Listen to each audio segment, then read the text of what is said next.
All right, I guess most of you are part of the Agile movement, right? Which prides itself on lifelong learning, right? You do an interval, you do a retrospective, you make improvements, you design experiments. That's one very definition of learning. And it implies that you are never quite done with learning, right? You're not finished with your learning process. But a lot of job adverts look like this, right? You're supposed to have learned already everything. There's a long list of abilities you should have, and so you don't have to learn anything once you actually start working on a project.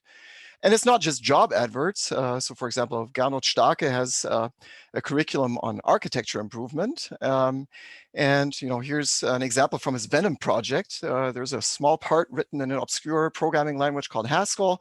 And an improvement was to just replace that by some standard technology so that nobody has to learn that obscure technology that it was written in. So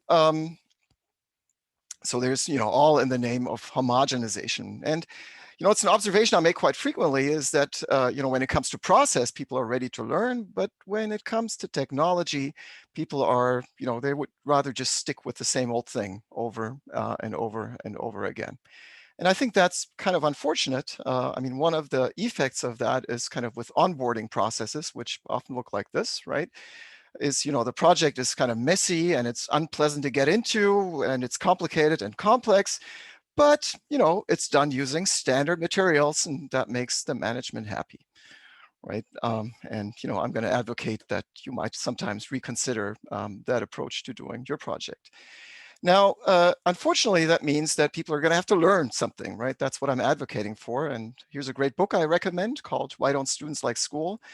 And it argues that learning is hard work. And people, as much as we'd like to think otherwise, you're not naturally good thinkers, and we really don't really always like to do hard work. So, and this is what's called a Goldilocks problem in computer science. So Goldilocks is a girl who has to choose between alternatives, and here she's choosing between 3 bowls of porridge. One of them is too hot, one of them is too cold, and one of them is just right. So we'd like to choose between, we'd like to choose just the right amount of learning that is not, not too much work.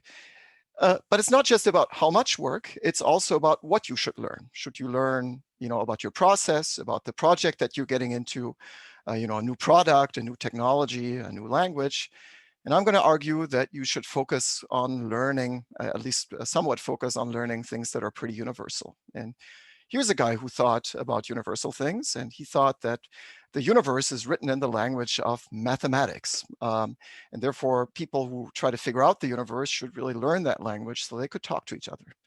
Now, when Galileo was talking about mathematics, he meant pretty concrete mathematics, such as geometry, concrete shapes. But of course, there's the monad slide, Martin.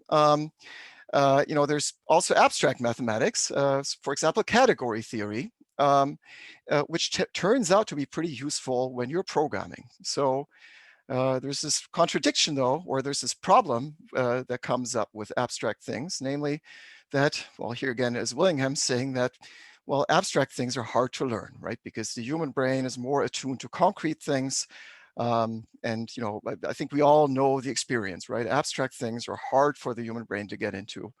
And we have to figure out how to deal with that. So the question is, how do we go from like shallow knowledge, the shallow knowledge of concrete things, to the deep knowledge of useful abstract generalization? Is there some path that we could take that will get us there? And one person that I know who's thought quite a bit about this is my friend Connell Elliott, coming up any moment now. There's Connell. Who has developed a design methodology for software called denotational design, which strives for simplicity. And when Connell says simplicity, what he really means is abstraction. So he designs these beautiful abstractions, which are super useful. They're super general, but they're also abstract, and so they might be somewhat off-putting.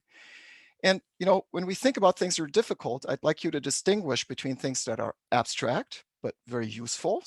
But they're often fundamentally simple, and complicated things. And I think these two things often get confused, right? Abstractions are very useful to learn about, whereas complexity, well, it might help you with your current project to untangle it, but there's often no universal knowledge behind that.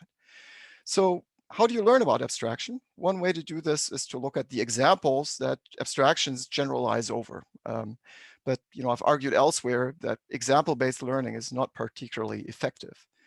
What's more effective is to learn by, practicing. There we go. But there's another contradiction, right? Practice, we tend to think of it in terms of concrete things because the human brain originally learns by the body moving through space. So, I'm trying to tell you that you should learn about abstract things, but practice usually means making things concrete. But, we live in the Gilded Age of computers where at least we can sort of raise the concreteness level. So, for example, here's a programming language called ACTA that makes abstract rule systems, inference systems from computer science papers accessible as computer programs that you can play with. And to lots of you, it's going to seem still very abstract, but it's actually quite fun to play with ACTA and therefore sort of lower the abstraction barrier a little bit. Another approach that you should absolutely consider is something that Rich Hickey calls hammock-oriented programming, which is you should give your subconscious mind time to attune to abstract things, right? With complexity, it makes sense to stare at the screen for extended periods of time, but with abstraction, you need to give your mind some space. And learning is a social activity. You might consider telling others about it, and you can do that even with abstract things, discovering gaps in your learning or just to sharpen your understanding by talking about something. So that gets us back to the original point, how much learning is just right. So here should be Goldilocks again, who's in the perfect bed. And I'm going to argue as long as you are learning, you're probably at the perfect point right where you are. But you should keep in mind and respect that other people are at different parts of the learning curve. And hopefully you can make use of that in the program and not just always revert to the same standard old thing. Thank you very much.